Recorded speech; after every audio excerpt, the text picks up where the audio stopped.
ವೀರೇಂದ್ರ ಹೆಗ್ಗಡೆಯರನ್ನು ಏರ್ಲು ದಾಲ ಮಲ್ಪರ ಸಾಧ್ಯನೇ ಇಚ್ಚಿ ಆರನ್ನು ಮುಟ್ಟರ ಸಾಧ್ಯ ಆತ್ ಪವರ್ಫುಲ್ ವೀರೇಂದ್ರ ಹೆಗ್ಗಡೆ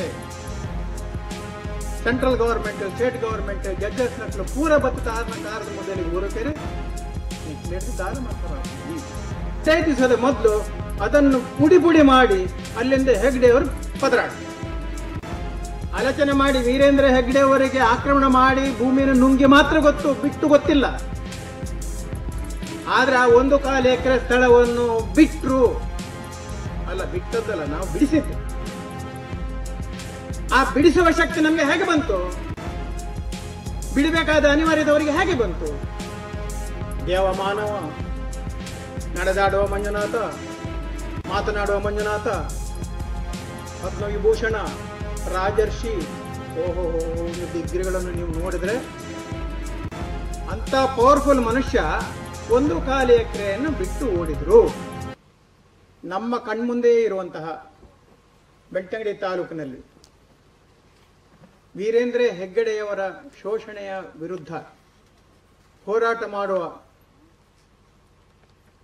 ಹೋರಾಟವನ್ನು ತೀವ್ರಗೊಳಿಸುವಂತಹದ್ದು 2012ರ ನಂತರ, ಸೌಜನ್ಯ ಅತ್ಯಾಚಾರ ಕೊಲೆ ನಂತರ ತೀವ್ರತೆಯನ್ನು ಜಾಸ್ತಿ ಮಾಡಿತು. ಇದು ನಮ್ಮೆಲ್ಲರಿಗೂ ಕೂಡ ಗೊತ್ತಿರುವಂತಹ ವಿಷಯ.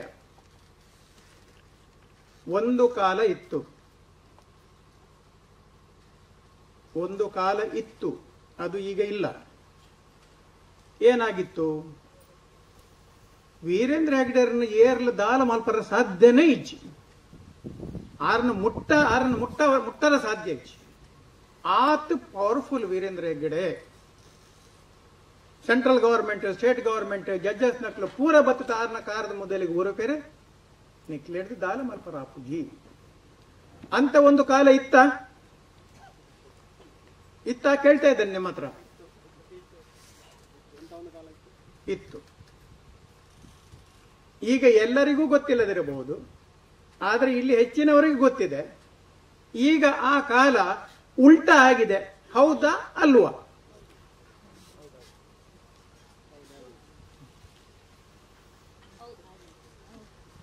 ಹಾಗಾದ್ರೆ ಆಗ ಇದ್ದ ಮತ್ತು ಈಗ ಇರುವ ಕಾಲದ ನಡುವೆ ಆಗಿರುವಂತಹ ನಮ್ಮ ಈ ಹೋರಾಟ, ಜಾಗೃತಿ ಇತ್ಯಾದಿಗಳ ಶ್ರಮ, ದಿಟ್ಟತನ, ನಿರ್ಭೀತಿ, ಅನುಭವಿಸಿದ ಕಷ್ಟಗಳು, ಕಾರ್ಪಣ್ಯಗಳು, ಕೇಸ್ಗಳು, ಪೊಲೀಸ್ ಕೇಸ್ಗಳು ಸಾಮಾನ್ಯದ್ದಲ್ಲ. ಯಾಕಂದ್ರೆ ಅವರು ಅದೆಲ್ಲವನ್ನೂ ಮಾಡಬಲ್ಲ ಮಹಾನ್ ಶಕ್ತಿ, ಕ್ರೂರ ಶಕ್ತಿ ಎಲ್ಲವನ್ನೂ ಪ್ರಯೋಗ ಮಾಡಿದ್ದಾರೆ. ಅದೆಲ್ಲವನ್ನು ಮೆಟ್ಟಿ ನೀವಂತೂ ಇವತ್ತು ನಾವು ಎಲ್ಲಿಗೆ ಬಂದು ಮುಟ್ಟಿದ್ದೇವೆ ಅಂತ ಹೇಳಿದ್ರೆ, ಇವತ್ತು ನಡುಕ ಇರುವಂತಹದ್ದು ವೀರೇಂದ್ರ ಹೆಗ್ಗಡೆಯವರಿಗೆ, ನಮಗೆ ಅಲ್ಲ. ಈ ಸ್ಥಿತಿಗೆ ಬಂದಿದೆ. ಹೇಗೆ ಸಾಧ್ಯ ಆಯಿತು? ಸಾಧ್ಯ ಆಗಿರುವಂತಹದ್ದು ನಾವಿಲ್ಲಿ ನೆರೆದಿರುವಂತಹ ನಮ್ಮೆಲ್ಲರ ಒಂದು ಪ್ರಯತ್ನದಿಂದ, ಸಾಮೂಹಿಕ ಪ್ರಯತ್ನದಿಂದ ಇದು ಸಾಧ್ಯ ಆದದ್ದು. ಇಲ್ಲದ ಹೋದ್ರಿಂದ ಸಾಧ್ಯ ಆಗ್ತಿರಲಿಲ್ಲ. ಯಾರೋ ಒಬ್ರು ರಂಜನ್ ರಾವ್, ಯಾರೋ ಒಬ್ರು ಸೋಮನಾಥ್ ನಾಯಕರು, ಯಾರೋ ಒಂದು ವಿದ್ಯಾ ನಾಯಕರು, ಯಾರೋ ಒಂದು ಕರಿಯರ್ ಅವರು ಬಾಕಿ ಅಂತಲ್ಲ. ನಾವೆಲ್ಲ ಎದುರಿಗೆ ಕಾಣ್ತಾ ಇರಬಹುದು. ಆದ್ರೆ ನೀವೆಲ್ಲರೂ ಕೂಡ ಇದ್ರ ಹಿಂದೆ ಸತತವಾಗಿ ಹೋರಾಟ ಮಾಡ್ತಾ, ಜಾಗೃತಿ ಮಾಡ್ತಾ ಬಂದ ಕಾರಣದಿಂದ ಇವತ್ತು ವೀರೇಂದ್ರ ಹೆಗ್ಗಡೆಯವರ ಸ್ಥಿತಿ ಕಂಗಾಲಾಗಿದೆ. ಅದಕ್ಕೊಂದು ದೃಷ್ಟಾಂತ ಹೇಳಿ ಅಂತ ಹೇಳಿದ್ರೆ, ಇಲ್ಲೇ ಪಕ್ಕದಲ್ಲಿ ನಾಗರಿಕ ಸೇವಾ ಟ್ರಸ್ಟ್ನ ವಿರುದ್ಧ ಡಿಸೆಂಬರ್ 14ನೇ ತಾರೀಕು 2015ರಂದು ರಾಜ್ಯ ಮಟ್ಟದ ಬೃಹತ್ ಪ್ರತಿಭಟನೆ ಅಂತ ಹೇಳ್ಕೊಂಡು ಆಯೋಜನೆ ಮಾಡಿದ್ದು ನಮಗೆ ನೆನಪಿರಬಹುದು. ಸೆಪ್ಟೆಂಬರ್ 30ನೇ ತಾರೀಕು 50,000 ಜನ ಸೇರಿಸುವುದು, ಸಂಜೆಗೆ ಆಗ್ಬೇಕಾದ್ರೆ ಇಲ್ಲಿ ನುಗ್ಗೋದು, ನಾಗರಿಕ ಸೇವಾ ಟ್ರಸ್ಟ್ ಅನ್ನು ನಮ್ಮನ್ನೆಲ್ಲ ಪುಡಿ ಮಾಡೋದು ಅಂತ ಸಭೆ ಆಗಿತ್ತು. ಆ ಸ್ಥಳದಲ್ಲಿ 10 ಎಕರೆ 15 ಸೆಂಟ್ಸು ಮತ್ತು 1.25 ಎಕರೆ ಸರ್ಕಾರಿ ಸ್ಥಳ ಆಕ್ರಮಣ ಮಾಡಿರುವಂತದನ್ನು ಸೇರಿ ದೊಡ್ಡ ಒಂದು ಭದ್ರವಾದ ಒಂದು ಕೋಟೆಯನ್ನು ಕೂಡ ಅಲ್ಲಿ ಕಟ್ಟಿದ್ರು, ಕಲ್ಲಿದ್ದು. ಆ 1.25 ಎಕರೆ ಸ್ಥಳವನ್ನು, ಸರ್ಕಾರಿ ಸ್ಥಳ ಅತಿಕ್ರಮಣ ಮಾಡಿರುವಂತದ್ದನ್ನು, ಅದರ ವಿರುದ್ಧವಾಗಿ ನಾವು ಕೊಟ್ಟ ಕಂಪ್ಲೇಂಟ್ ಅನ್ನು ಸರ್ವೆ ಮಾಡಿ ತನಿಖೆ ಮಾಡುವ ಸಂದರ್ಭದಲ್ಲಿ ವೀರೇಂದ್ರ ಹೆಗ್ಗಡೆಯವರು ಜೆಸಿಬಿಯನ್ನು ಕಳಿಸಿ ಸೆಪ್ಟೆಂಬರ್ 2ನೇ ತಾರೀಕು ಸರ್ವೆ ಆಗಿರುವಂತದ್ದು. 2 ದಿವಸದ ಮೊದಲು ಅದನ್ನು ಪುಡಿ ಪುಡಿ ಮಾಡಿ ಅಲ್ಲಿಂದ ಹೆಗ್ಡೆಯವರು ಪದರಾಟ ಆಲೋಚನೆ ಮಾಡಿ ವೀರೇಂದ್ರ ಹೆಗ್ಡೆ ಅವರಿಗೆ ಆಕ್ರಮಣ ಮಾಡಿ ಭೂಮಿಯನ್ನು ನುಂಗಿ ಮಾತ್ರ ಗೊತ್ತು, ಬಿಟ್ಟು ಗೊತ್ತಿಲ್ಲ. ದೇವಮಾನವ, ನಡೆದಾಡುವ ಮಂಜುನಾಥ, ಮಾತನಾಡುವ ಮಂಜುನಾಥ, ಪದ್ಮವಿಭೂಷಣ, ರಾಜರ್ಷಿ, ಓಹೋ ಒಂದು ಡಿಗ್ರಿಗಳನ್ನು ನೀವು ನೋಡಿದ್ರೆ ಅಂತ ಪವರ್ಫುಲ್ ಮನುಷ್ಯ 1 ಎಕರೆಯನ್ನು ಬಿಟ್ಟು ಓಡಿದ್ರು. ಓಡುವ ಹಾಗೆ ನಾವು ಮಾಡಿದ್ವಿ. ನಂತರ ಸುರಾಗುತ್ತೆ ಈಗ, ಇನ್ನು ಸುರಾಗುತ್ತೆ. ಧರ್ಮಸ್ಥಳದಲ್ಲಿ ಅವರು 240ರಿಂದ 300 ಎಕರೆ ಸ್ಥಳವನ್ನು ಅತಿಕ್ರಮಣ ಮಾಡಿದ್ದಾರೆ. ಯಾರು ನಂಬಲಿಕ್ಕೆ ಸಾಧ್ಯವ? 240ರಿಂದ 230 ಎಕರೆ ಸರ್ಕಾರಿ ಸ್ಥಳ ಮತ್ತು ಸ್ವಲ್ಪ ಅರಣ್ಯ ಭೂಮಿ, ಅದೆಲ್ಲವನ್ನು ಕಂಡು ಹಿಡಿದವು. ಇಲ್ಲಿ ಕರೇರವರು ಇದ್ದಾರೆ, ಮಂಜುನಾಥರು ಇದ್ದಾರೆ, ಸೆಬೆಸ್ಟಿಯನ್ರು ಇದ್ದಾರೆ, ಮನೋಜರು ಇದ್ದಾರೆ. ಧರ್ಮಸ್ಥಳದ ದೊಡ್ಡ ಟೀಮೇ ಇದೆ. ಒಂದು ಕಾಲದ ಧರ್ಮಸ್ಥಳದ ವಿರುದ್ಧ ಮಾತಾಡಿದ್ರೆ ಅವರು ಹಣ ಸಿಕ್ತಿತ್ತು. ಅವರ ವಿರುದ್ಧ ಮಾತಾಡಿದ್ರೆ ಕೂಡಲೇ ಲೆಪಲಯ ಬುಡುಗು, ಬೋಡಿಗೆ ಬಂದ ಕೂಡಲೇ ಹೊಡೆದು ಬಡದು ಮಾಡಿ ಮರದು ಸಹ ಒಂದು ಪುದುವೆಟ್ಟು ಇಲ್ಲಾದ್ರೆ ಎಲ್ಲಿಯಾದ್ರೂ ಒಂದು ಅರಣ್ಯದಲ್ಲಿ ಇರ್ತಿದ್ದರು. ಆದ್ರೆ ಈ ಇಡೀ ಟೀಮ್ ಒಂದು ನೊಣ ಕೂಡ ಪ್ರವೇಶ ಮಾಡಲಿಕ್ಕೆ ಸಾಧ್ಯ ಇಲ್ಲದಿರುವಂತಹ ವೀರೇಂದ್ರ ಹೆಗ್ಡೆ ಅವರ ಸ್ಥಳಗಳನ್ನು, ಅತಿಕ್ರಮಣದ ಸ್ಥಳಗಳನ್ನು ಪ್ರವೇಶ ಮಾಡಿ, ಫೋಟೋ ತೆಗೆದು, ವಿಡಿಯೋ ಮಾಡಿ, ನಾವು ಅದನ್ನು ಫೇಸ್ಬುಕ್ನಲ್ಲಾಗಿ ಪ್ರಚಾರ ಮಾಡಿ ಎಲ್ಲ ಮಾಡಿ ಅದಕ್ಕೆ ಧ್ವನಿಗೂಡಿಸಿದ ನಮ್ಮ ನಿರ್ಭೀತ ಪತ್ರಿಕೆಗಳಾದ ಪೊಲೀಸ್ ವಾಣಿ ಮತ್ತು ಪಬ್ಲಿಕ್ ಸ್ಟಾರ್ ಎಲ್ಲ ಪಬ್ಲಿಷ್ ಮಾಡಿ ಇವತ್ತು ಬಟ್ಟ ಬಯಲಾಗಿ ಬೆತ್ತಲಾಗಿ ಹೋದ್ರು ವೀರೇಂದ್ರ ಹೆಗ್ಡೆ ಅವರು ಮಾಡಿರುವಂತಹ ಅಕ್ರಮಗಳು ಎಲ್ಲ ಪೇಪರ್ನಲ್ಲಿ ಬಂದಿದೆ. ಇಲ್ಲೇ ಇದ್ದಾರೆ ಅರುಣ್ ಬೋಳಿಯಾರು, ಸ್ವಲ್ಪ ನಿಲ್ಲಿಸುವ ನಮಗೆ. ಅರುಣ್ ಬೋಳಿಯಾರ್ ಅಂದ್ರೆ ಇವರೇ. ನಾವು ಫೇಸ್ಬುಕ್ನಲ್ಲಿ, ವಾಟ್ಸಪ್ನಲ್ಲಿ ಮಾತ್ರ ನೋಡಿದ್ದೇವೆ. ಅವರ ವಿಡಿಯೋವನ್ನು ಕೇಳಿ. 4 ಎಕರೆ ಇವರ ತಾಯಿ ಹೆಸರಿನ ದೇವಕ ಹೆಸರಿನಲ್ಲಿದ್ದಿರುವಂತಹ ಭೂಮಿಯನ್ನು ಅಕ್ರಮ ಸಕ್ರಮದಲ್ಲಾಗಿರುವಂತಹದ್ದು 400 ಎಕರೆ 400 ರಬ್ಬರ್ ಗಿಡಗಳನ್ನು ಕಡಿದು ಹಾಕಿ, ಗೇರು ಬೀಜಗಳನ್ನು ನಾಶ ಮಾಡಿ, ಗೇರು ಮರಗಳನ್ನು ನುಂಗಿದ ವೀರೇಂದ್ರ ಹೆಗ್ಗಡೆ, ಅದರ ಸುತ್ತಮುತ್ತಲಿರುವಂತಹ 36ರಿಂದ 40 ಎಕರೆ ಭೂಮಿಯನ್ನು ಕಬಳಿಸಿದ ವೀರೇಂದ್ರ ಹೆಗ್ಗಡೆ ಅವರ ವಿರುದ್ಧವಾಗಿ ಧ್ವನಿ ಎತ್ತಿದ್ರು. ವಿಡಿಯೋದಲ್ಲಿದೆ. ಸ್ವಲ್ಪ ಹೆದರಿಕೆ ಇತ್ತು ಆಗ ಮನೆಯವರಿಗೆ ಅಲ್ವಾ, ಏನ್ ಮಾಡ್ತಾರೋ ಅಂತ. ಏನು ಮಾಡಿಲ್ಲ. ಏನಾದ್ರೂ ಆಯ್ತು ಇಲ್ಲಿವರೆಗೆ? ಇದ್ದಿರಲ್ಲ, ಆರಾಮಿದ್ದಾರೆ. ಅಷ್ಟಕ್ಕೆ ನಿಂತಿದ್ದ. ಕೆಲವರಿಗೆ ಇತ್ತು ತಮ್ಮರ್ರಿ ಕಾಲು ಬತ್ತಂಡ, ಜನ ಬತ್ತಂಡ, ನನಂಜು ಬತ್ತಂಡ. ವಿಡಿಯೋ ನೋಡಿದ ಕೂಡಲೇ ಬಾಕಿಯವರಿಗೆಲ್ಲ ಗಾಬರಿ. ಅಂದ್ರೆ ಅವರ ಹಿಸ್ಟ್ರಿ ಗೊತ್ತುಂಟಲ್ಲ ಏನ್ ಮಾಡ್ತಾರಂತ. ಮನೆಯವರಿಗೂ ಗಾಬರಿ ಇತ್ತು, ಅವರ ಮಗಳಿಗೂ ಭಾರಿ ಹೆದರಿಕೆ ಇತ್ತು. ಯಾಕಂದ್ರೆ ಸೌಜನ್ಯ ಚಿತ್ರಣ ತಲೆಯಲ್ಲಿರುವಂತದ್ದಲ್ಲ ಸಹಜ. ಒಂದು ಮೇನ್ ರೋಡ್ನಿಂದ 1 ಕಿಲೋಮೀಟರ್ ಒಳಗೆ ನಡೆದು ಹೋಗಬೇಕು, ಕಾಡು.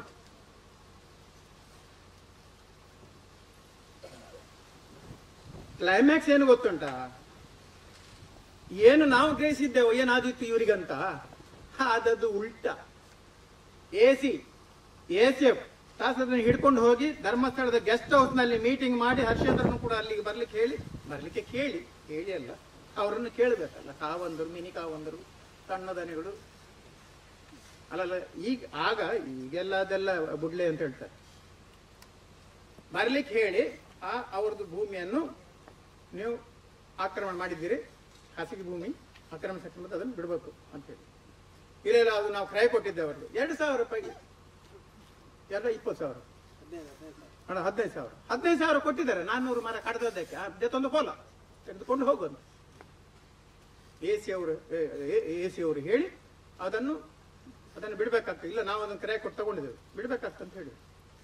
ಇದೇ ಹರ್ಷೇಂದ್ರ ಕುಮಾರ್ ಪರಮ ದುಷ್ಟ, ಕ್ರೂರಿ, ಮರ್ಡರರ್ ಏನೆಲ್ಲ ಉಂಟು ಅದೆಲ್ಲವೂ ಕೂಡ ಕ್ವಾಲಿಟಿಗಳಿರುವಂತಹದ್ದು. ಮೊನ್ನೆ ಹಾಕಿದ್ದೆವು ನಾವು, ಲಂಕೇಶ ಪತ್ರಿಕೆಯಲ್ಲಿ ಬಂದಿರುವಂತಹದ್ದು. ಜಯಮಾಲನ ಕೊರಳಲ್ಲಿ ವಜ್ರದ ಕಂಠಿಹಾರ.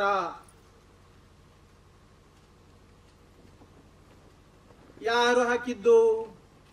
ಹೆಗ್ಡೆಯವರ ಸುಪುತ್ರರು, ರತ್ನವರ್ಮ ಹೆಗ್ಡೆಯವರು ಲಂಕೇಶದಲ್ಲಿ ಹಾಕಿದ್ದಾರೆ.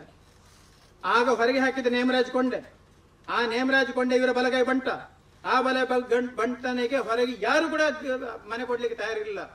ಗಂಡ ಹೆಂಡತಿಯನ್ನು ಹೊರಗೆ ಹಾಕಿದ್ರು. ಅವರು ಉಪವಾಸ ನಿಂತಿದ್ರು. ಅವರ ಹೆಂಡತಿ ಸತ್ಯ ಹೊರಗೆ ಬಲ್ಲವರಿಗೆ ಅಂತಕೊಂಡು ಹೇಳಿ ಅವರಿಗೆ ಆಶಯವನ್ನು ವಸಂತ ಬಂಗೇರು ಮತ್ತು ನಾವು ಮಾಡಿಕೊಟ್ಟದ್ದು. ಇವತ್ತಿಗೂ ಇದ್ದಾರೆ ಅವರು ಇನ್ಶೂರೆನ್ಸ್, ಇವತ್ತಿಗೂ ಇದ್ದಾರೆ. ಯಾರು ಬೇಕಾದ್ರೂ ಹೋಗಿ ಖಾಸಗಿಯಾಗಿ ಅವ್ರ ಹತ್ರ ಕೇಳಿ. ಆಗ ಕೋಟಿಗಟ್ಟಲೆ ರೂಪಾಯಿ ಇವರ ಹೆಂಗಸಿನ ಚಾಟ ಹೇಳುವಂಥದ್ದು. ನಂತರ ಪದ್ಮಲತಾ, ಇಲ್ಲಿ ಯಾವಾಗಲೂ ನನಗೆ ಸ್ವಲ್ಪ ತಮಾಷೆ ಮಾಡ್ತಾರೆ ಇವರು. ಆಗ ಪದ್ಮಲತಾ ಮರ್ಡರ್ ಕೇಸ್ನಲ್ಲಿ ನಾವು ಹೆಗ್ಡೆ ಅವರಿಗೆ ಸಪೋರ್ಟಿಗೆ ಇದ್ದವರು. ನಂತರ ಅಲ್ಲಿಂದ ನಾವು ಡೈವೋರ್ಸ್ ಆದದ್ದು ಅವ್ರ ಹತ್ರ. ಪದ್ಮಲತಾ ಮರ್ಡರ್ ಕೇಸ್ ಮಾಡಿದವರು, ಅದರದ್ದು ಕೂಡ ಮೊನ್ನೆ ಬಂತು. ಹರ್ಷೇಂದ್ರ ಅಂಡ್ ಕಂಪನಿ ಅವ್ರದ್ದು ಪಾತ್ರ. ನಂತರ ಈಗ ಸೌಜನ್ಯ, ಜೋಡಿ ಕೊಲೆ, ವೇದವಲ್ಲಿ ಕೊಲೆ, ಕೊಲೆಗಳ ಪರಂಪರೆ ಸಂತಾನ ಇರುವಂತ ವೀರೇಂದ್ರ ಹೆಗ್ಗಡೆ ಅವರ ಅಲ್ಲಿಯ ವ್ಯವಸ್ಥೆಗಳು ಈಗ ಒಂದೊಂದಾಗಿ ಅದು ಬಹಿರಂಗವಾಗಿ ಬರುವುದು, ಅದರ ಒಟ್ಟಿಗೆ ಧ್ವನಿ ಸೇರ್ತಾ ಇದೆ, ಸಿಕ್ಕಾಪಟ್ಟೆ ಧ್ವನಿ ಸೇರ್ತಾ ಇದೆ. ಅಂತ ಹರ್ಷೇಂದ್ರ ಕುಮಾರ್ ಇಡೀ ಧರ್ಮಸ್ಥಳವನ್ನು ತನ್ನ ಕಂಟ್ರೋಲ್ ನಲ್ಲಿ ಇಟ್ಕೊಂಡಿರುವಂತಹ, ಧರ್ಮಸ್ಥಳದ ರಾಜಪ್ರಭುತ್ವವನ್ನು ಇಟ್ಟುಕೊಂಡಿರುವಂತಹ, ಆನೆಯಲ್ಲಿ ಮೆರೀತಿರುವಂತಹ, ದಲಿತರನ್ನು ಕಾಲ ಕಸಕ್ಕಿಂತ ಕಡೆಯಾಗಿ ನೋಡ್ತಿದ್ದಂತಹ ಅವರು ಪರಸ್ಪರ ಒಂದು ಗದ್ದೆಯಲ್ಲಿ ಈಟೆಯನ್ನು ಪರಸ್ಪರ ಏನದು ಈಟೆ ಹಾಕಿಕೊಂಡು ಏನ್ ಕರೆಯೋದು, ಈಟೆ ಹಾಕಿ ಅಂತ ಮಾಡ್ತಿದ್ದದ್ದು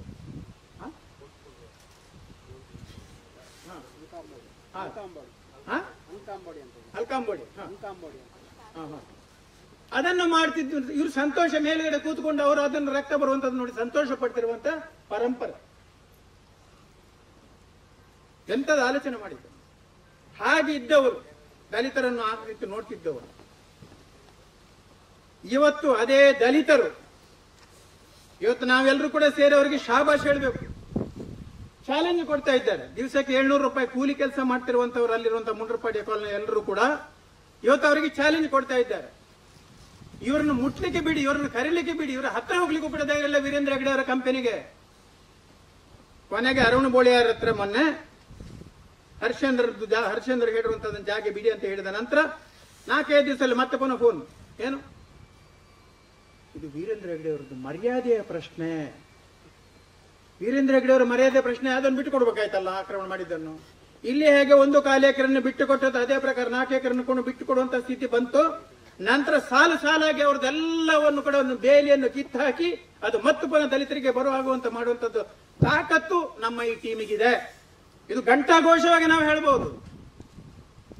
ವೀರೇಂದ್ರ ಹೆಗ್ಗಡೆ ಅವರೊಂದು ರಾಜಶಕ್ತಿ, ಕ್ರೂರ ಶಕ್ತಿ, ಶೋಷಣ ಶಕ್ತಿ, ಅದರ ವಿರುದ್ಧವಾಗಿ ಧ್ವನಿ ಎತ್ತುವಂತಹ ನಮ್ಮ ನಾಗರಿಕ ಟ್ರಸ್ಟ್ನ ಒಂದು ಚಳವಳಿ ಯಾವುದುಂಟೋ ಇವತ್ತು ಯಾವ ಹಂತಕ್ಕೆ ಬಂದು ಮುಟ್ಟಿದೆ ಅಂತ ಹೇಳಿದ್ರೆ, ಅವರು ಮಾಡಿರುವಂತಹ ಎಲ್ಲ ಅಕೃತ್ಯಗಳನ್ನು, ಕುಕೃತ್ಯಗಳನ್ನು, ಕ್ರೌರ್ಯಗಳನ್ನು, ಕೊಲೆಗಳನ್ನು, ಅತ್ಯಾಚಾರಗಳನ್ನು, ದೇವರ ಭೂಮಿಯನ್ನೇ ನುಂಗಿದವರು ಮತ್ತೆ ಬೇರೆ ಬಿಡ್ತಾರೆ. 1050 ಎಕರೆ ದೇವರ ಭೂಮಿ, ಅಡಿಸ್ಥಳ ಧರ್ಮಸ್ಥಳ ದೇವಸ್ಥಾನದ 1 ಎಕರೆ 72 ಸೆಂಟ್ಸ್ ಕೂಡ ಇವತ್ತು ವೀರೇಂದ್ರ ಹೆಗ್ಗಡೆ ಹೆಸರಿನಲ್ಲಿ ಇದೆ. ಇದನ್ನೆಲ್ಲ ನುಂಗಿದ ವೀರೇಂದ್ರ ಹೆಗ್ಗಡೆ ಸರ್ಕಾರಿ ಭೂಮಿಯನ್ನು ಬಿಡ್ತಾರ? ಬಿಡ್ಲಿಲ್ಲ. ಆದ್ರೆ ಅವರು ಬಿಡುದಿಲ್ಲ ಅಂತ ಹೇಳ್ಕೊಂಡು ನಾವು ಸುಮ್ಮನೆ ಕೂತಿದ್ದಿದ್ರೆ ಪ್ರಜಾಪ್ರಭುತ್ವಕ್ಕೆ ಅರ್ಥ ಇಲ್ಲ ಅಂತ ಆಗ್ತಿತ್ತು. ಪ್ರಜಾಪ್ರಭುತ್ವವೇ ಶ್ರೇಷ್ಠ, ಸಂವಿಧಾನವೇ ಶ್ರೇಷ್ಠ, ಬಾಬಾ ಸಾಹೇಬರದ್ದು ಅಂದ್ರೆ ನಮ್ಮೆಲ್ಲರದ್ದು. ಅದರ ಶ್ರೇಷ್ಠತೆಯನ್ನು ಉಳಿಸಿಕೊಳ್ಳುವುದಕ್ಕೆ, ಪ್ರಜಾಪ್ರಭುತ್ವದ ಮಹತ್ವವನ್ನು ಉಳಿಸಿಕೊಳ್ಳಲಿಕ್ಕೆ ನಾವು ಕಷ್ಟ ಆದ್ರೂ ಕೂಡ ನಾವೆಲ್ಲರೂ ಸೇರಿ ಮಾಡಿದವಲ್ಲ. ಇವತ್ತು ಪ್ರಜಾಪ್ರಭುತ್ವಕ್ಕೆ ಅವರು ಬಗ್ಗಬೇಕಾದಂತ ಸ್ಥಿತಿ ಬಂತು. ಅಧಿಕಾರಿಗಳೆಲ್ಲರೂ ಕೂಡ ಅವರು ಹೇಳಿದಾಗೆ ಕೇಳ್ತಾ ಇಲ್ಲ. ಇವತ್ತು ಅಧಿಕಾರಿಗಳು ಯಾರು ಕೂಡ ಇಲ್ಲೇ ಮುಂಚೂಣಿಯಲ್ಲಿ ಇದ್ದಿರುವಂತವರು ಲೀಡ್, ಅವ್ರದ್ದೊಂದು ಕಂದಾಯ ಇಲಾಖೆ ಅಂತ ಉಂಟು, ಸುಭಾಷ್ ಮತ್ತು ಯುವರಾಜ್ ಕಂದಾಯ ಇಲಾಖೆ ಹೆಡ್ ಅವ್ರದೇ, ಧರ್ಮಸ್ಥಳ ರಾಜಪ್ರಭುತ್ವದ ಕಂದಾಯ ಇಲಾಖೆ. ಇಬ್ಬರಿಗೂ ಕೂಡ ದಮ್ಮಿಲ್ಲ ಅಲ್ಲ, ಇಡೀ ಅವರ ಹೆಗ್ಗಡೆ ಅವರಿಗೆ ದಮ್ಮಿಲ್ಲ. ಯೋಗಾನಂದರು ಒಳ್ಳೆ ಹೆಡ್ಡಿಂಗ್ ಕೊಟ್ಟಿದ್ರು, ದಮ್ಮಿಲ್ಲ ಅಂತ ಹೇಳ್ತಿದ್ದೆ. ಅವರು ಮೊನ್ನೆ ಹೇಳ್ತಾ ಇದ್ರು, ನನ್ನ ಭಂಗ ಉಂಡು ಬೇಲೆ ಮಲ್ಪನ ಅಂತ. ಯುವರಾಜ್ ಭಂಗ ಉಂಡು ಬೇಲೆ ಮಲ್ಪನ. ಹೆಗ್ಗಡೆ ಅವರು ಅಂತ ಹೇಳಿದ್ರೆ ಮೆರಿತಿದ್ದವರು ಇವತ್ತು ಹೆಗ್ಗಡೆ ಅವರ ಅಂಡರ್ನಲ್ಲಿ ಕೆಲಸ ಮಾಡ್ಲಿಕ್ಕೆ ದಮ್ಮಿಲ್ಲ. ಇನ್ನು ಎಲ್ಲಾದ್ರೂ ಹೋಯ್ತು ಅಂತ ಹೇಳಿ ಅದರ ಭೂಮಿಯನ್ನು ನೋಡಿ ಹೊಂಚಾಕಿಕೊಂಡು ಹೋದು ಅಂತ ಹೇಳಿ ಜನರಿಂದ ಪೆಟ್ಟು ಮಾತ್ರ ತಿನ್ಲಿಕ್ಕೆ ಬಾಕಿ ಅಷ್ಟೇ. ಅಷ್ಟರ ಮಟ್ಟಿಗೆ ಆಕ್ರೋಶ ಇದೆ. ಇದು ಅವರ ಬಾಯಿಂದಲೇ ಮೊನ್ನೆ ಬಂತು. ಏನ್ ಇಂಡಿಕೇಟ್ ಮಾಡ್ತದೆ? ಸೊ ಅದರಿಂದ ಇವತ್ತು ವೀರೇಂದ್ರ ಹೆಗ್ಗಡೆ ಅವರು ಏನೂ ಮಾಡ್ಲಿಕ್ಕೆ ಸಾಧ್ಯ ಆಗುದಿಲ್ಲ ಅಂತ ಇಂಥ ಪರಿಸ್ಥಿತಿ ಉಲ್ಟಾ ಆಗಿ ವೀರೇಂದ್ರ ಹೆಗ್ಗಡೆ ಅವರು ಮಾಡಿರುವಂತಹ ಎಲ್ಲ ಅನ್ಯಾಯಗಳಿಗೆ, ಅಕೃತ್ಯಗಳಿಗೆ, ಅಕ್ರಮಗಳಿಗೆ ಸಾಕ್ಷಿ ಸಮೇತವಾಗಿ, ಆಧಾರ ಸಮೇತವಾಗಿ, ಏನ್ ನಾವು ಸುಮ್ಮನೆ ಆರೋಪಗಳನ್ನು ಮಾಡುವಂತದ್ದಲ್ಲ, ಅವರನ್ನು ನಾವೀಗ ಹಿಂದಿಕ್ಕುವಂತ ಪರಿಸ್ಥಿತಿ ಬಂದಿದೆ ಅನ್ನುವಂಥದ್ದನ್ನು ಈ ಸಂದರ್ಭದಲ್ಲಿ ಇದೆಲ್ಲ ನಮ್ಮೆಲ್ಲ ಒಂದು ಸಂಯುಕ್ತ ಪ್ರಯತ್ನದ ಫಲ ಅಂತ ಹೇಳಲಿಕ್ಕೆ ಇಷ್ಟಪಡ್ತೇನೆ. ಇನ್ನು ವೀರೇಂದ್ರ ಹೆಗಡೆ ಅವರಿಗೆ ಕೋರ್ಟ್ನಿಂದ ಕೂಡ ಏನು ಮಾಡ್ಲಿಕ್ಕೆ ಸಾಧ್ಯ ಇಲ್ಲ ಎಂಬ ಪರಿಸ್ಥಿತಿ. ವೀರೇಂದ್ರ ಹೆಗಡೆ ಅವರು ಕೋರ್ಟಿಗೆ ಸ್ವತಃ ಬಂದು ಕಟಕಟೆಯಲ್ಲಿ ನಿಂತು ಜಾಮೀನನ್ನು ತೆಗೆದುಕೊಳ್ಬೇಕಾಗ್ತದೆ. ಆ ತರದ ಒಂದು ಆದೇಶ ಇತ್ತೀಚೆಗೆ ದಕ್ಷಿಣ ಕನ್ನಡ ಜಿಲ್ಲಾ ಸೆಷನ್ಸ್ ಕೋರ್ಟ್ನಿಂದ ಆಗಿದೆ. ಕೆಳಗಿನ ಕೋರ್ಟ್ನಲ್ಲಿ ಅವರು ರಂಜನ್ ರಾವ್ ಕೊಟ್ಟ ದೂರನ್ನು ರಿಜೆಕ್ಟ್ ಮಾಡಿದಿತ್ತು, ರದ್ದು ಮಾಡಿದಿತ್ತು. ಈಗ ಡಿಸ್ಟ್ರಿಕ್ಟ್ ಕೋರ್ಟ್ ಅದನ್ನು ಸ್ವತಃ 14 ಮಂದಿ SKDADPಯ ವೀರೇಂದ್ರ ಹೆಗಡೆ ಅವರ ಸಮೇತ ಟ್ರಸ್ಟ್ಗಳ ಮೇಲೆ ಹಾಕಿದ ಕೇಸ್ ಯಾವುದುಂಟೋ ಅದನ್ನೀಗ ಅವರು ಫೇಸ್ ಮಾಡಬೇಕಾಗ್ತದೆ, ಕೋರ್ಟಿಗೆ ಬರಬೇಕಾಗ್ತದೆ, ಜಾಮೀನು ತಗೊಳ್ಬೇಕಾಗ್ತದೆ. 100ಕ್ಕೆ 100 ಇದನ್ನು ತಡೀಲಿಕ್ಕೆ ಆಗುದಿಲ್ಲ. ತಡೆ ತಂದಿದ್ದಾರೆ ಹೈಕೋರ್ಟ್ನಿಂದ, ಆದ್ರೆ ಅದು ತಡೆ ಟ್ರಯಲ್ ಮಾಡ್ಲಿಕ್ಕಲ್ಲ, ವಿಚಾರಣೆಗಲ್ಲ. ಸೊ ಇದು ಈಗ ಸದ್ಯದಲ್ಲಿ ಆಗ್ಲಿಕ್ಕಿದೆ, ಕಾಯ್ತಾ ಇರಿ. ಇನ್ನು ನಮ್ಮ ಹತ್ರ ಹಿಂದೆ ನನ್ನ ಹತ್ರ ವಿದ್ಯಾ, ರಂಜನು, ದಯಾನಂದ ಅಥವಾ ಇವ್ರ ತರ ಎಲ್ಲ ಮಾತಾಡ್ಲಿಕ್ಕೂ ಕೂಡ ಹೆದರ್ತಿದ್ರು. ಅಡಿಗೆ ಹೋಗ್ಕೊಂಡು ಮಾರೆ ನ್ಯೂಸ್ ಹೋಗ್ಕೊಂಡು ಅಡಿಗೆ ಅಂತ. ನಾವಂದ್ರೆ ಹೆಗಡೆ ವಿರೋಧಿಗಳಲ್ಲ, ನಮ್ಮ ಹತ್ರ ಮಾತಾಡ್ಲಿಕ್ಕೆ. ಆದ್ರೆ ಈಗ ನಮ್ಮನ್ನು ಕರೆದು ಮಾತಾಡ್ತಾರೆ ಅಂತ. ಸಭೆ ಸಮಾರಂಭ ಎಲ್ಲಿ ಹೋದ್ರು ಕೂಡ ಏನ್ ತೊಂದರೆ ಇಲ್ಲ. ಮತ್ತೊಂದು ಹೇಳಿಕೊಂಡು ಅದರೊಟ್ಟಿಗೆ ನೀವೆಲ್ಲ ಆಗ್ಬೋದು ಮಾರ, ಭಯಂಕರ ಧೈರ್ಯ, ಎದುರಿಸಿದ್ರಲ್ಲ, ಬಗ್ಗಿಸಿದ್ರಲ್ಲ, ಭಾರಿ ಧೈರ್ಯ, ಈಗ ದೋಸ್ತಿ ಅಂದ್ರೆ ಗೊತ್ತಾಗಿದೆ ಆಚೆದು ಮಗಿಸದಂತೇಳಿ. ಸೊ ಇದೊಂದು ಇಂಡಿಕೇಟರ್ಗಳು ಅಂತ ಹೇಳಿ. ಹಾಗೆ ಹಿಂದೆ ನಮ್ಮ ಕಚೇರಿಗೆ ನೋಟಿಸ್ಗಳು ಬರ್ತಾ ಇತ್ತು, ಪೊಲೀಸ್ನವರು ನೋಟಿಸ್ ತರೋದು, ರಿಜಿಸ್ಟರ್ಡ್ ಪೋಸ್ಟ್ ಕೋರ್ಟ್ನಿಂದ ಸಹ ಬರುವಂಥದ್ದು, ಇಲ್ಲಿಂದ ಲಾಯರ್ ಇಂದ ಬರುವಂಥದ್ದು, ಸಾರಾಗ ನೋಟಿಸ್ಗಳು. ಇದು 8 ವರ್ಷದ ಹಿಂದಿನ ಕಥೆ ಹೇಳುದು. ಎಲ್ಲ ನಿಂತಿತ್ತು. ಈಗ ಬರೋದೆಲ್ಲ ನಮ್ಗೆ RTI ನಲ್ಲಿ ತೆಗೆದದ್ದು, ಹೆಗಡೆ ಅವರ ವಿರುದ್ಧ ನೋಟಿಸ್ಗಳು, ಬಾಕಿದೆಲ್ಲ ಹೆಗಡೆ ಅವರಿಗೆ ಸಂಬಂಧಪಟ್ಟದ್ದು ವಿರುದ್ಧವಾಗಿರುವಂತದ್ದು ಬರ್ತಾ ಇರುವಂತದ್ದು. ಕಂಪ್ಲೀಟ್ ಚಿತ್ರಣ ಬೇರೆ. ಎಷ್ಟು ಕೇಸ್ ಹಾಕಿದ್ರು? 9 ಕೇಸ್ ಆಗಿದೆ. 2 ಮಾತ್ರ ಉಂಟೀಗ ಕೋರ್ಟ್. 5 FIR ಹಾಕಿದ್ರು, ಎಲ್ಲೋ ಪುಸ್ತಕ ಆಯ್ತು. ಈಗಿರುವ ಕೇಸ್ ಉಂಟಲ್ಲ, 3 ತಿಂಗಳ ಶಿಕ್ಷೆ 25 ಲಕ್ಷ. ಈ 3 ತಿಂಗಳ ಶಿಕ್ಷೆ ಅಂತ ಪೇಪರ್ ನಲ್ಲಿ ಕೊಟ್ಟ ಕೂಡಲೇ ನಮ್ಗೆಲ್ರಿಗೂ ಕೂಡ ಅಯ್ಯೋ ಆಯ್ತಾ ಮರ, ಕೋರ್ಟ್ 3 ತಿಂಗಳು ಹೋಯ್ರು. ಪೇಪರ್ ನಲ್ಲಿ ಮಾತ್ರ ಇದು 3 ಸಲ ಆಯ್ತು, ಮೇಲೆ ಕೆಳಗೆ ಹೋಗಿ. ನಾನಿಲ್ಲೇ ಇದ್ದೇನೆ, ನಾಯಕರು ಜೈಲಿಗೆ ಹೋಯ್ರ. ಈಜಿಗೆ ನಾನು ಹೇಳಿದೆ, ಯಾರನ್ನ ಹೆಗಡೆ ಒಟ್ಟು ಹೋಗೋಣ ಜೈಲಿಗೆ ಅಂತ. ಆರಂಚೇನಿ ಜೈಲಿಗೆ ಹೋಗ್ಲಿಕ್ಕೆ ಆಗುದಿಲ್ಲ, ನಮ್ಗೆ ಅಲ್ಲ ಹೋಗ್ಲಿಕ್ಕೆ ಕಳಿಸ್ಲಿಕ್ಕೆ ಆಗುದಿಲ್ಲ. ಎಂತ ಇದ್ರು ಕೂಡ ಅಪೀಲ್ ಸುಪ್ರೀಂ ಕೋರ್ಟ್ ತನಕ ಉಂಟು. ಆದ್ರೆ ಪ್ರಶ್ನೆ ಅದಲ್ಲ, ಕೇಸ್ ಎಂತದ್ದು ಅಂತ. ನಮ್ಮ ಮೇಲಿರುವಂತ ಕೇಸ್ ಅಕ್ರಮ, ಭೂ ಕಬಳಿಕೆ, ಅತ್ಯಾಚಾರ, ಕೊಲೆ, ದರೋಡೆ, ಕಳ್ಳತನ, ಇದಲ್ಲ. ಈ ಸೆಕ್ಷನ್ ಯಾವುದು ಇಲ್ಲ. ಹೆಗ್ಗಡೆಯವರು ಅವರ ವಿರುದ್ಧವಾಗಿ ಸುಳ್ಳು ಆರೋಪ ಮಾಡಬಾರ್ದು ಅಂತ ಹೇಳಿ ಒಂದು ಕೋರ್ಟ್ನಿಂದ ತಡೆಯಾಜ್ಞೆ ತಂದಿದ್ದಾರೆ. ನಮ್ಮ ಮೇಲೆ ಕೇಸ್ ಏನಂತ ಹೇಳಿದ್ರೆ, ಆ ತಡೆಯಾಜ್ಞೆಯನ್ನು ನಾವು ಹೆಗ್ಗಡೆಯವರ ಮೇಲೆ ಆರೋಪ ಮಾಡಿ ಉಲ್ಲಂಘನೆ ಮಾಡಿದ್ದು ಯಾವುದುಂಟೋ ಅದು ಕೋರ್ಟ್ನಿಂದನೇ ಅಂತ. ಕೇಸ್ ಅದು ಕೋರ್ಟ್ ಮತ್ತು ನಮ್ಮ ನಡುವೆ, ಹೆಗ್ಗಡೆ ಮತ್ತು ನಮ್ಮ ನಡುವೆ ಅಲ್ಲ. ಆದ್ರೆ ಅಲ್ಲಿರುವಂತಹ ತಡೆಯಾಜ್ಞೆ ಏನು? ಹೆಗ್ಗಡೆಯವರ ವಿರುದ್ಧ ಯಾವುದೇ ಸುಳ್ಳು ಆರೋಪ ಮಾಡಬಾರದು ಅಂತ. ನಮ್ಮ ವಾದ ನಾವು ಹೇಳುದಲ್ವ ಸತ್ಯ ಅಂತ. ಸೊ ಇದೀಗ ಕೇಸ್ ಇರುವಂತದ್ದು. ಅದಕ್ಕಾಗಿ ನಾನು ಉಲ್ಲಂಘನೆ ಮಾಡಿದ್ದೇನೆ ಅಂತ ಹೇಳ್ಕೊಂಡು 3 ತಿಂಗಳ ಸಜೆ ಅಂತೇಳಿ ಹೇಳಿದೆ. ಅದು ತಡೆ ಉಂಟು. ಇನ್ನು ಮತ್ತೆ ಪುನಃ ಹೈಕೋರ್ಟಿಗೆ ಹೋಗ್ತದೆ, ಮೇಲೆ ಹೋಗ್ತದೆ. ಅದು 15-25 ವರ್ಷದವರೆಗೆ ಸುಪ್ರೀಂ ಕೋರ್ಟ್ ನಲ್ಲಿ ಏನಾಗ್ತದೆ ಬೇರೆ ವಿಷಯ. ಮತ್ತೆ ಕೊನೆಗೆ ಅದಕ್ಕೆ ಮತ್ತೆ ಮಾತಾಡ್ಲಿಕ್ಕಿಲ್ಲ. ಆದ್ರೆ ಇರುವಂತದ್ದು ಅದು. ಆದ್ರಿಂದ ಅದು ಅವರಿಗೆ ಗೊತ್ತಾಗಿದೆ. ಹಾಗಿದ್ರೆ ಈಗ ಯಾಕೆ ಕೇಸ್ ಮಾಡುದಿಲ್ಲ? 2016 ನಂತರ ನಮ್ಮ ಮೇಲೆ ಕೇಸೇ ಮಾಡುದಿಲ್ಲ. ಈಗಂತೂ ಮಾಡುದಿಲ್ಲ, ಎಷ್ಟು ಬೇಕಾದ್ರೆ ಕೇಸ್ ಮಾಡಬಹುದು ನಮ್ಮ ಮೇಲೆ. ಅಷ್ಟು ಹಾಕ್ತಾ ಇದ್ದು ನಾವು ಫೇಸ್ಬುಕ್ ನಲ್ಲೆಲ್ಲ. ಯಾಕೆ ಮಾಡುದಿಲ್ಲ? ಮಾಡಿದ್ರೆ ಅದನ್ನು ಸಾಬೀತು ಮಾಡ್ಲಿಕ್ಕೆ ಅವರಿಗೆ ಆಗುದಿಲ್ಲ. ಮಾತ್ರ ಅಲ್ಲ, ಅವರ ಮರ್ಯಾದೆ ಇದ್ದದ್ದು ಕೂಡ ಹೋಗ್ತದೆ. ಆದ್ರಿಂದ ಮಾಡುದಿಲ್ಲ.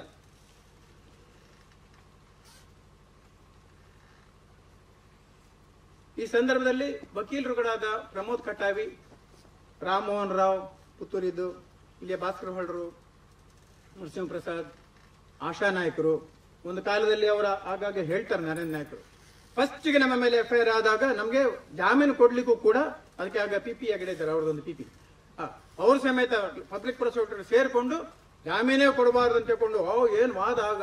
ಅದಕ್ಕೆ ಇವರ ಆಶಾ ನಾಯಕರ ಮಿಸೆಸ್ ಇವ್ರದ್ದು ಹೇಳ್ತಿದ್ರು, ಇದೇನು ದರೋಡೆ, ಕೊಲೆ, ಅದಕ್ಕೂ ಕೂಡ ಜಾಮೀನು ಸಿಗ್ತದೆ, ಇದು ಒಂದು ಆರೋಪ ಮಾಡಿದಾರೆ ಅಂತ ಹೇಳುವಂತ ವಿಷಯಕ್ಕೆ ಎಂತದ್ದು ಅಂತ ಹೇಳಿ ವಾದವನ್ನು ಮಾಡಿದಿತ್ತು. ಆದ್ರೆ ಅವರ ಪ್ರಯತ್ನ ಎಷ್ಟರ ಮಟ್ಟಿಗಿತ್ತು ಆಗ ಅನ್ನುವಂಥದ್ದಾಗಿ ಆ ಪ್ರಕಾರ ಇತ್ತು, ಸಿಕ್ಕಿತ್ತು. ಮೂರು ಜಾಮೀನಲ್ಲಿ ಇದ್ದೇವೆ ನಾವು. ಎಲ್ಲ ಕೇಸ್ ರಿಪೋರ್ಟ್ ಆಗಿದ್ದು ಹೋಗಿದೆ. ಅದರ ವಿರುದ್ಧವಾಗಿ ನಾವು ಮಾನನಷ್ಟ ಮೊಕದ್ದಮೆ ಮಾಡ್ತಾ ಇದ್ದೇವೆ. ಸೊ ಇದಿಷ್ಟು ಕೇಸ್ ಬಗ್ಗೆ ಯಾರು ಕೂಡ ನಮ್ಮ ಮೇಲೆ ಆಗ್ತದೆ ಹೆದರಿಕೆ ಯಾರಿಗೂ ಕೂಡ ಬೇಡ. ಕೇಸ್ ಆದ್ರೂ ಕೂಡ ಅದನ್ನು ಎದುರಿಸುವಂತ ತಾಕತ್ತು ನಮಗಿದೆ. ಅವ್ರು ಮಾಡ್ಲಿಕ್ಕೆ ಹೋಗುದಿಲ್ಲ. ಯಾಕಂದ್ರೆ ಅವ್ರನ್ನ ನಾವು ಕ್ರಾಸ್ ಎಕ್ಸಾಮಿನೇಷನ್ ವೀರೇಂದ್ರ ಹೆಗ್ಡೆ ಅವ್ರನ್ನ ಕಟಕಡೆಗೆ ತರ್ತೇವೆ, ಕ್ರಾಸ್ ಎಕ್ಸಾಮಿನೇಷನ್ ಮಾಡ್ತೇವೆ, ಅವರಿಗೇನೆ ಅವರೇ ಬಂದು ಸಾಕ್ಷಿಯನ್ನು ಹೇಳುವಾಗ ಸ್ಥಿತಿಯನ್ನು ತರ್ತೇವೆ. ಅದರ ಕೇಸ್ ಅನ್ನು ಮಾಡುವುದಿಲ್ಲ. ಹೈಕೋರ್ಟ್ ನಲ್ಲಿ ಒಂದು ಆ ತರದಲ್ಲಿ ಆರ್ಡರ್ ಕೂಡ ಆಗಿದೆ, ಅವ್ರು ಕೇಸ್ ಮಾಡ್ಬೇಕಾದ್ರೆ ಅವರೇ ಸ್ವತಃ ಬಂದು ಮಾಡಬೇಕು ಅಂತ. ಸೊ ಆದ್ರಿಂದ ನಮ್ಮ ಮೇಲೆ ಕೇಸ್ ಆಗ್ತದೋ ಏನಾದ್ರೂ ಆಗ್ತದೋ ಎಂಬ ಯಾವ ಹೆದರಿಕೆ ಕೂಡ ಇತ್ಯಾದಿ ಯಾವುದು ಬೇಡ. ಸೊ ಇದು ಇಷ್ಟನ್ನು ಹೇಳ್ತಾ, ಭೂರಹಿತ ದಲಿತರ ಅವರಿಗೆ 50% ಭೂಮಿ ಸಿಕ್ಬೇಕಂತ ಕಾನೂನಿದೆ.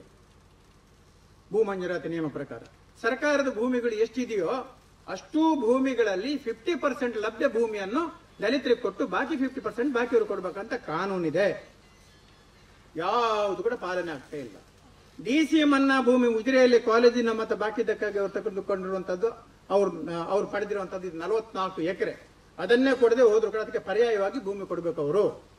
DCM ಅನ್ನ ಭೂಮಿ ಅದು ಡಿಪ್ರೆಸ್ಡ್ ಕ್ಲಾಸ್ಗೆ ಇರುವಂತದ್ದು, ಅದು ಕೂಡ ತಿಂದು ಹಾಕಿದ್ದಾರೆ. ಸರ್ಕಾರ ಕೊಟ್ಟದಂತ ಹೇಳ್ಬಹುದು, ಆದ್ರೆ ಅವರು ಪರ್ಯಾಯವಾಗಿ ಕೊಡಬೇಕಾಗಿತ್ತು. ಅದು ನಮ್ಮ ಡಿಮಾಂಡ್ ಇರುವಂತದ್ದು. ಧರ್ಮಸ್ಥಳದಲ್ಲಿ, ಅಶೋಕನಗರದಲ್ಲಿ ಅತ್ಯಂತ ದಯನೀಯ ಸ್ಥಿತಿಯಲ್ಲಿರುವಂತಹ ದಲಿತ ಕುಟುಂಬಗಳು 800 ವರ್ಷಗಳಿಂದ ಜಾಸ್ತಿ ದೇವಸ್ಥಾನದ ಚಾಕ್ರಿ ಸ್ವಚ್ಛತೆಯನ್ನು ಮಾಡ್ಕೊಂಡು ಬಂದವರು ಜೀತದಾಗಿಂತ ದುಡಿತಿದ್ದಾರೆ. ಅಡಿಸ್ಥಳ ಇರುವಂತಹ ಖಾಲಿ 4-5 ಸೆಂಟ್ ಸ್ಥಳ. ಇಷ್ಟರವರೆಗೆ ಅವರಿಗೆ ಅದನ್ನು ಮಾಡಿಕೊಡ್ಲಿಲ್ಲ. ಯಾಕಂದ್ರೆ ಅವರ ಹೆಸರಿನಲ್ಲಿ ಆರ್ಟಿಸಿ ಉಂಟು, ದೇವರ ಜಾಗೆ ಇವರ ಹೆಸರಿನಲ್ಲಿ ಉಂಟು, ಕೊಡ್ಲಿಕ್ಕೆ ಆಕ್ಷೇಪ. ಬಾಕಿ ಒಂದು 116 ಕುಟುಂಬಗಳಿಗೆ ಅವರು ಇದು ಕೊಟ್ಟರು, 94C ಇವ್ರು ಮಾಡಿಕೊಟ್ರು ವಸಂತ ಬಂಗಾರ. ಅದಕ್ಕೂ ಕೂಡ ಆಕ್ಷೇಪ ಹೇಳಿದ್ರು ಅವರಿಗೆ. ಇವತ್ತು ಕೂಡ ಇವರೆಲ್ಲರೂ ಕೂಡ ನರಕದಲ್ಲಿದ್ದಾರೆ. ಅವರಿಗೆ ನಾವು ಹೇಳ್ತಾ ಇದ್ದೇವೆ, ಧೈರ್ಯದಿಂದಿರಿ, ಯಾವುದೇ ರೀತಿಯಲ್ಲೂ ಕೂಡ ಹೆಗ್ಡೆ ಅವರು ನಿಮ್ಗೆ ಯಾವ ಕಾಲಕ್ಕೂ ಮಾಡೋದಿಲ್ಲ, ಹಕ್ಕಿನಲ್ಲಿ ಪಡಿಬೇಕಂತ ಕೊಂಡು ಪರಿಹಾರವರೆಲ್ಲ ಟೀಮ್ನವರು ಹೇಳಿಕೊಂಡು ಅವರಿಗೆ ಧೈರ್ಯವನ್ನು ಕೊಡ್ತಾ ಇದ್ದಾರೆ. ಅದು ಅವರಿಗೆ ಅವರನ್ನು ನಮ್ಮ ವಿರುದ್ಧ ತಿರುಗಿಸ್ಲಿಕ್ಕೆ ಪ್ರಯತ್ನ ಮಾಡಿದ್ರು, ಯಾರು ತಿರುಗುದಿಲ್ಲ ಈಗ. ಯಾಕಂದ್ರೆ ನಾವೇ ನಿಜವಾಗಿ ಕೂಡ ಅವರ ಹಿತರಕ್ಷಣೆ ಮಾಡ್ತಾ ಇದ್ದೇವೆ ಅನ್ನೋಂಥದ್ದು ವಿಶ್ವಾಸ ಅವರಿಗಿದೆ. ಆದ್ರಿಂದ ಆ ಭೂಮಿ ಅವರಿಗೆ ಸಿಕ್ಬೇಕು. ಎಲ್ಲ ದಲಿತರಿಗೂ 1 ಎಕರೆ ಭೂಮಿ ಕೊಡಬೇಕು ಕನಿಷ್ಠ ಅಂತ ಹೇಳಿ ನಾವೇನು ಒಂದು ದಲಿತರ ಭೂ ಹಕ್ಕೊತ್ತಾಯ ಸಮಿತಿ ಅಂತ ಕೊಂಡು ಹೇಳಿದ್ದೆ, ದಲಿತರೇ ಪ್ರಾಮುಖ್ಯವಾಗಿ ಇದ್ದುಕೊಂಡು ನಮ್ಮೆಲ್ಲರ ಬೆಂಬಲದೊಂದಿಗೆ ಮಾಡ್ತಾ ಇದ್ದೇವೆ. ಅದಕ್ಕೆ ಕೋಟ ಶ್ರೀನಿವಾಸ ಪೂಜಾರಿ ಅವರು ಇಲ್ಲ, ಖಂಡಿತವಾಗಿ ನಾಡು 1 ರಿಂದ 5ನೇ ತಾರೀಕಿನೊಳಗೆ ನಾನು ಅದನ್ನು ಮೀಟಿಂಗ್ ಮಾಡಿ 1 ಎಕರೆ ಕೊಡುವಂತದಕ್ಕೆ ವ್ಯವಸ್ಥೆಯನ್ನು ಮಾಡ್ತೇನೆ ಅಂತ ಹೇಳಿದ್ದಾರೆ. ಮತ್ತೆ ಅಡಿಸ್ಥಳವನ್ನು ಕೂಡಲೇ ಅವರ ಹೆಸರಿಗೆ ಮಾಡುವಂತ ಹೊಸ ಕಾನೂನು ಈಗ ಬರ್ತಾ ಇದೆ, ಅದನ್ನು ಅನೌನ್ಸ್ ಮಾಡಿದ್ದಾರೆ ಅವರು. ಅದು ಬಂದ ಕೂಡಲೇ ಈ ಅಶೋಕನಗರದ ಎಲ್ಲರಿಗೂ ಕೂಡ ಅದು ಭೂಮಿ ಕೂಡ ಆಗ್ತದೆ. ಒಟ್ಟಿನಲ್ಲಿ ಈಗ ಬಾಕಿ ಸರ್ಕಾರಿ ಭೂಮಿಗಳು ನಮ್ಮ ಬೆಳ್ತಂಗಡಿಯ ಘನ ತಹಸೀಲ್ದಾರರು ಒಂದು ಹೇಳಿದರು, ಬೆಳ್ತಂಗಡಿ ತಾಲೂಕಿನಲ್ಲಿ ಸರ್ಕಾರಿ ಭೂಮಿ ಲಭ್ಯ ಇಲ್ಲ ಅಂತ 2020 ಸೆಪ್ಟೆಂಬರ್ನಲ್ಲಿ ಕೊಟ್ಟಿರುವಂತದ್ದು. ಬೆಳ್ತಂಗಡಿ ತಾಲೂಕಿನಲ್ಲಿ ಸರ್ಕಾರಿ ಭೂಮಿ ಎಲ್ಲಿಯೂ ಲಭ್ಯ ಇಲ್ಲ. ಕುಮ್ಕಿ ಮತ್ತು 94C ಮತ್ತು ಕಾದಿರಿಸಿದ್ದು ಬಿಟ್ಟರೆ ಬೇರೆ ಇಲ್ಲ ಅಂತ ಕೊಂಡು ಕೊಟ್ಟಿರುವಂತದ್ದು.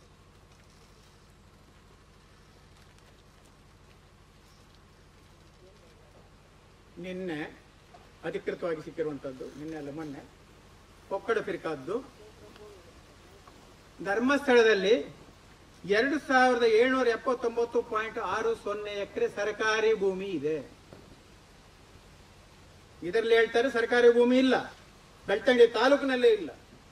ಇದು ಧರ್ಮಸ್ಥಳ ಗ್ರಾಮದಲ್ಲಿ 2779. ಇದು ಅಧಿಕೃತ ಮಾಹಿತಿ. ಈಗ ಇದರಲ್ಲಿ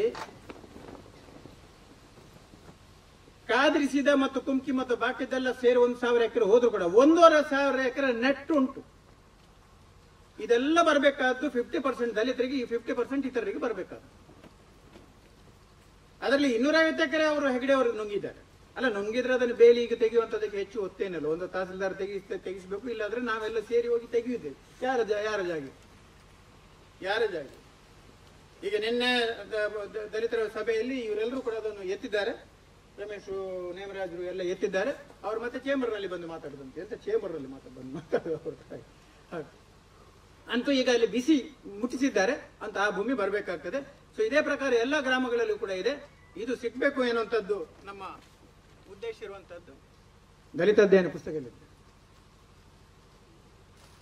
ಈ ಪ್ರಕಾರ ದಲಿತರಿಗಾಗಿ ಭೂಮಿ ಸಿಗ್ಬೇಕನ್ನುವಂತ ಉದ್ದೇಶದಿಂದ ನಾವು ಒಂದು ಏನು ಈ ಸಮಿತಿಯನ್ನು ರಚನೆ ಮಾಡಿಕೊಂಡು ಹೋರಾಟ ಮಾಡ್ತಾ ಇದ್ದೇವೋ, ಅದರ ಒಂದು ದೊಡ್ಡ ಸಮಾವೇಶವನ್ನು ಮುಂದಿನ ಫೆಬ್ರವರಿ ಮಾರ್ಚ್ ಹೊತ್ತಿಗೆ ನಾವು ಬಹುಶಃ ಮಾಡ್ಲಿಕ್ಕೆ ಸಾಧ್ಯ ಆದಿತ್ತು. ಯಾಕಂದ್ರೆ 500ರ ಮಿತಿಯನ್ನು ಮಾತ್ರ ಇದಕ್ಕೆ ನಮ್ಗೆ ಇಟ್ಟಿರೋದ್ರಿಂದ ನಾವೊಂದು 150-200 ಮಂದಿ ಕಾರ್ಯಕರ್ತರು ಮಾತ್ರ ಸೇರುವ ಅಂತ ಹೇಳ್ಕೊಂಡು ಯೋಚನೆ ಮಾಡಿದ್ದೆವು.